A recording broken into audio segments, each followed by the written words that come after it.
Hello everyone and welcome back to my Bold and Beautiful 29 YouTube channel. I hope you guys are having a wonderful day. Before we start, please hit the subscribe button and give this video a thumbs up. At Forrester, Carter and Brooke reflect that it's been a delicate time for them both, losing the bones they love. Daphne eavesdrops as Carter vows not to give up on hope. Daphne joins Taylor in the design office, and they go over Brooke staying for Ridge in her lingerie. Daphne can see where Hope gets her lack of morals. She hopes she can move Carter to move on from her. Taylor muses, hopefully to you. Daphne imagines visiting Paris with Carter by her side. She decides she should go check on him and tells Taylor she's going to be the coming woman in his life. In the office, Carter asks Brooke if she thinks he has a chance at getting Hope back. She goes over what he's done to her, including kissing Daphne. Carter admits there's commodity about Daphne, but she kissed him. He wants to find a way to remind Hope how important he still loves her. Brooke tells him there's commodity about Daphne she doesn't trust, but she's not sure she can put in a good word for him with Hope right now given their own relationship. She starts complaining about Ridge being detached at work and Steffi not being veritably nice.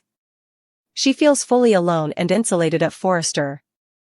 At home, Hope slightly addresses to her. Carter assures her that love always finds a way. Daphne listens at the door as he says he loves Hope. She walks in and says, "Oh, I'm sorry. Am I interposing?" Brooke makes noises about her scent and defenses herself. Daphne teases Carter that chancing him with Brooke was disappointing. She was hoping to find him half naked again. She offers to help him out of his shirt, and you can help with mine. Carter shuffles from one bottom to the other. She tells him she wants to help him forget about Hope. You need to look to your future, Carter. Brooke joins Taylor in the design office, and the psychiatrist needles that she's surprised to see her dressed and not roving the halls in lingerie looking for Ridge. Brooke dabs her back, asking if she doesn't have her own office. She suppositions Taylor's trying to keep an eye on her. Is paranoia healthy? Taylor calls Brooke about the lingerie. Ridge has moved on, Brooke, and I suggest you do the same. He doesn't need the distraction. He and Eric have been working on the couture line for the forthcoming fashion show. However, Ridge is the only man in my life. If you really contend that you have a man in your life, Brooke intones. We always come back to each other and you know that. In the wardrobe room, Luna takes off her pizza delivery boy disguise and reveals herself to Will. He asks what she's doing there, and informs her he didn't order a pizza, especially one with pineapple. Luna assures him she'll be gone soon, but she's been allowing about commodity. Wouldn't you like to know what it is, she asks. Will balks, but she says it's about his father. She and Bill partake some effects. Will knows about the worried nonage angle. Lots of people have those and do'n't go around killing people.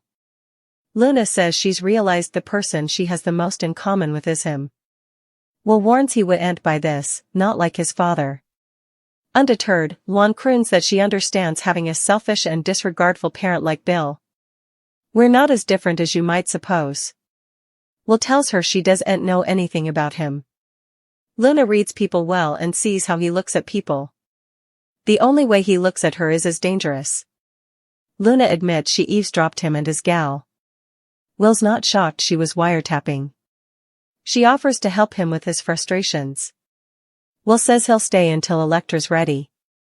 Luna moves close and tells him she's there for anything, anytime, anywhere. She paws at the gowns and Will tells her she has to go. Luna emerges from behind the racks in her undergarments and asks, "So, what should I try on first?" At the Forrester manse, Ivy and Electra are working, but the youngish Forrester is detracted. Ivy asks if commodity happed with Will. Electra's not sure how to answer that. She explains that her swain wants further than she wants to give him. She assures Ivy that Will's not obliging her, they love each other. She flashes to Will saving her from Remy. He's my idol. It's not like she doesn't want to be with him, she just wants to stay until she's ready. She hopes Will can stay too. Ivy asks why she's scrupling. Electra wants it to mean commodity. Do you suppose I'm making a mistake? Ivy reassures her. Coitus can be awful, but unless you're ready, it could be a bad experience. Electra just hopes Will understands. Ivy's proud of her for staying true to herself and assure Will felicitations that you're the girl that Will wants. At Il Giardino, Poppy walks up to Sheila at the bar and says, I got your communication. But I'm not sure why. Sheila aloud. They should talk about her son. My granddaughter, Luna. Poppy says, so, you know. Sheila replies, about the secret you kept from me, and more importantly, from my son, Finn, for all these times? Sheila tells Poppy she burgled her son of a relationship with her father and kept her from her family. Poppy shrugs, I didn't know. Sheila thinks she did, and didn't want to admit it. Poppy says she's right.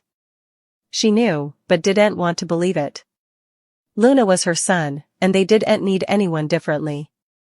Sheila scoffs that she did a hell of a job, she raised a double murder. Poppy snarks, easily, she got that from your side of the family. Sheila retorts, at least I didn't go fishing in my own pond. She slept with her family's son. You're in no position to judge. Looking around, Sheila asks, do you see any angels in them? Because I do'n't. Poppy says, how dare a crazy like you judge me? No wonder why Luna turned out the way she did, she has your blood coursing through her modes. She's done with all of them. Poppy doesn't want to see Luna, and warns Sheila to stay down from her. Sheila moves close and asks if she's hanging her. She grits, begad I'll snap you like a branch. Poppy asks, so, now who's Timber Pitfalls? She tells Sheila two can play her little game, she doesn't know who she's dealing with. Sheila knows who she's dealing with, a medicine addict, a intimate addict, mama of the year. Poppy cuts her off with a poke across the face. Sheila rolls. Also she laughs, and fixes Poppy with a menacing look. Finn may find an experimental treatment for Liam. Will Steffi hubby save her partner? During the week of April 14th to 18th, there'll be some new developments related to Liam's medical condition. Once Dr. Bridget returns and works with Dr. Grace on Liam's case, they'll reach a shocking conclusion. Grace and Bridget giving Finn some woeful updates in his office. Finn will reel as he learns some inoperable news, so it seems Liam will have a fatal brain excrescence. That'll be the last thing Finn wants to hear. Finn knows how important Liam means to Steffi, Kelly, and plenitude of other people on oil, so he may contend there must be commodity they can do. Despite Bridget and Grace's bleak prognostic, Finn may refuse to give up without a fight. The show could be gearing up for a situation analogous to what happened with Eric's terminal illness plot, which wasn't so terminal after all. Eric's loved bones. Didn't suppose he'd survive grounded on all the colliginous prognostications, but Finn came along as a last nanosecond rescuer. It was Finn who figured out an experimental treatment that eventually saved Eric from a grim fate. You can go. Finn will do his exploration for Liam as well. Finn will be largely motivated to come up with a result for Liam and try to be a phenomenon worker. Of course, it's possible this plot will have a sad ending. Still, he could face his demise thanks to this inoperable excrescence opinion, if the show really intends to write Liam out for good. That said, Eric's plot had everyone allowing he was a goner, too.